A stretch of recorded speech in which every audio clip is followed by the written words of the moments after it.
कोल्हापुरामध्ये मतदानाला चांगला प्रतिसाद मिळतोय। कोल्हापुरात 11% मतदान झालेलं आहे।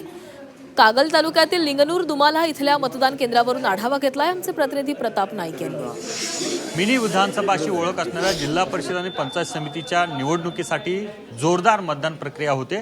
मी कागल तालुक्यातील लिंगनूर दुमारा या केंद्रावर आहे। आपण बघू शकता की सकाळपासून या ठिकाणी मोठ्या संख्येने मतदार राजा मतदानाचा अधिकार बजावण्यासाठी बाहेर पडलेला आहे। ही दृश्य जर आपण पाहिली तर कोल्हापूर जिल्ह्यातल्या अनेक भागात विशेषतः ग्रामीण भागामध्ये ही दृश्य अशा प्रकारची दिसतात।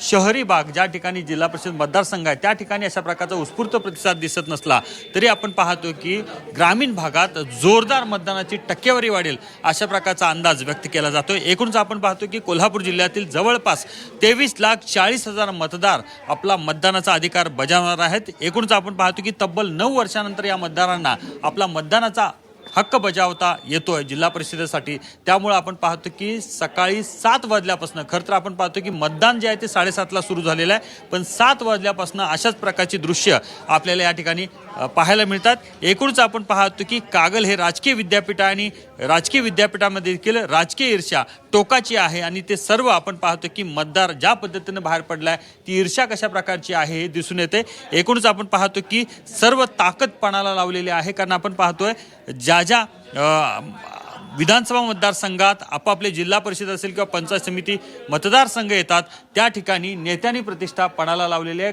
कागलमध्ये हसन मुश्रीफांनी प्रतिष्ठा पणाला लावलेली आहे, तर आपण पाहतो की या ठिकाणी संजय मंडलिक यांनी सुद्धा मोठी ताकद लावलेली आहे। प्रकाश आंबेडकर पालकमंत्री आहेत, त्यांनी देखील आपण पाहतो की भुदरगड तालुक्यामध्ये मोठी शक्ती पणाला लावलेली आहे। अशाच पद्धतीने प्रत्येक नेत्यानं आपापल्या मतदारसंघात ताकद लावलेली आहे, कारण आपण पाहतो की ही कार्यकर्त्यांची निवडणूक म्हणून ओळखली जाते। त्यामुळं या निवडणुकीत आपण कमी पडायला नको अशा प्रकारची व्यूहरचना आखून या ठिकाणी मतदानाचा टक्का वाढवण्याचा प्रयत्न केला जातोय। एकूणच आपण पाहतो की जिल्ह्यामध्ये नव्हे तर आपण पाहतो की राज्यामध्ये सर्वाधिक मतदानाची टक्केवारी कोल्हापूर जिल्ह्यात यापूर्वी नोंदवली गेलेली आहे।